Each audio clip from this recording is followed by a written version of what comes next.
আসসালামু আলাইকুম এবং শুভ নববর্ষ। নববর্ষ অর্থাৎ নতুন বছর। প্রতি বছর 14ই এপ্রিল অর্থাৎ বৈশাখ মাসের প্রথম দিন আমরা বাঙালিরা অনেক ভালোবাসার সাথেই বরণ করে নিই আমাদের বাংলার নতুন বছরকে।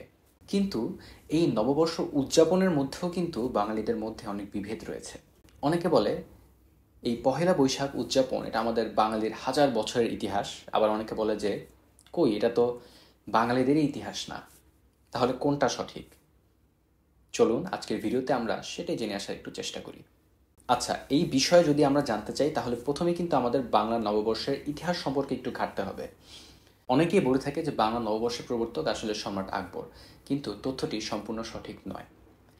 আসলে সম্রাট আকবরের পূর্বেও সপ্তম শতকে রাজা শশাঙ্ক প্রথম বাংলা পঞ্জিকার অর্থাৎ বাংলা ক্যালেন্ডারের উদ্ভাবন করেন এবং এর প্রমাণ পাওয়া যায় সেই সময়কার তৈরি দুটি শিব মন্দিরে, যেখানে পাওয়া টেরাকোটার মধ্যে কোথাও বঙ্গাব্দ শব্দটি খুঁজে পাওয়া গেছে। অর্থাৎ সেখান থেকে ধরেই নেওয়া যায় যে সপ্তম শতকে রাজা শশাঙ্কর সময় এই বাংলা পঞ্জিকার উদ্ভাবন হয়। কিন্তু এখানে আমাদের বুঝতে হবে বর্তমানে আমরা বাংলার যে পঞ্জিকা ব্যবহার করছি সেটা কিন্তু সেই সপ্তম শতকের রাজা শশাঙ্কর তৈরিকৃত সেই পঞ্জিকাটি নয়। বর্তমানে আমরা যে ক্যালেন্ডারটি ব্যবহার করছি সেটা আসলে তৈরি হয় সম্রাট আকবরের সময়। সম্রাট আকবর যেটা করেন, যেহেতু তিনি একজন মুসলিম শাসক ছিলেন, তিনি বাংলার শাসন ক্ষমতা গ্রহণ করার পর এখানে হিজরির সাল শুরু করেন এবং হিজরি পঞ্জিকা যখন শুরু হয় তখন একটা সমস্যা দেখা যায় খাজনা আদায়ের ক্ষেত্রে। খাজনা অর্থাৎ বর্তমানে আমরা যেটা দেই সরকারকে, ট্যাক্স ট্যাক্স আদায়ের ক্ষেত্রে সেই সময় একটা অসুবিধা হয়। তখন যে সমস্যাটা হয় দেখা যায় যে কৃষকদের তাদের ফসল তোলার আগেই তাদের খাজনা আদায়ের দিন চলে আসছে, তো তারা তো খাজনা দিতে পারে না।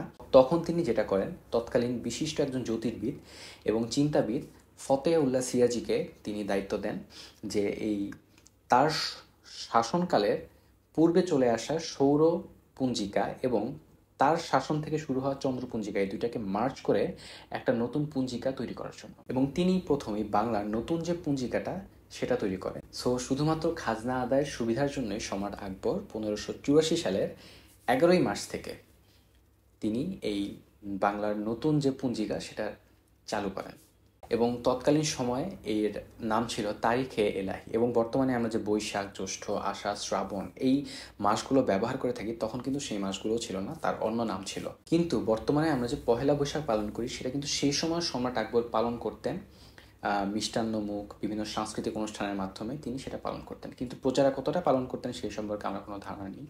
কারণ আপনি চিন্তা করেন যে আপনার ট্যাক্স দিতে আসলে কতটা ভালো লাগে। বছরের একটা সময় যে সময় আপনার সবাইকে একসাথে ট্যাক্স দিতে হবে, সেই দিন আপনার অবস্থা কেমন হতে পারে সেটা আপনি চিন্তা করে দেখেন। আমার কিছু বলার নেই। তো এবার আসি আমাদের মঙ্গল শোভাযাত্রার ইতিহাস নিয়ে। তো মঙ্গল শোভাযাত্রা শুরু হয় 1989 সালে আমাদের বাংলাদেশের স্বাধীনতার প্রায় 18 বছর পরে। এবং তখন কিন্তু এই এই যে যাত্রাটা শোভাযাত্রা, এটার নাম তখন মঙ্গল শোভাযাত্রা ছিল না, তখন এটার নাম ছিল আনন্দ শোভাযাত্রা। এবং পরবর্তীতে 1994 সালে এর নাম পরিবর্তন করা হয় মঙ্গল শোভাযাত্রা। এখন অনেকেই বলেন যে বর্তমানে যে মঙ্গল শোভাযাত্রা আমরা পালন করি বা বাংলা নববর্ষ আমরা পালন করি সেটা বাঙালির হাজার বছরের ইতিহাস। এখন আপনারাই বলুন, মঙ্গল শোভাযাত্রা কি আসলেই বাঙালির হাজার বছরের ইতিহাস?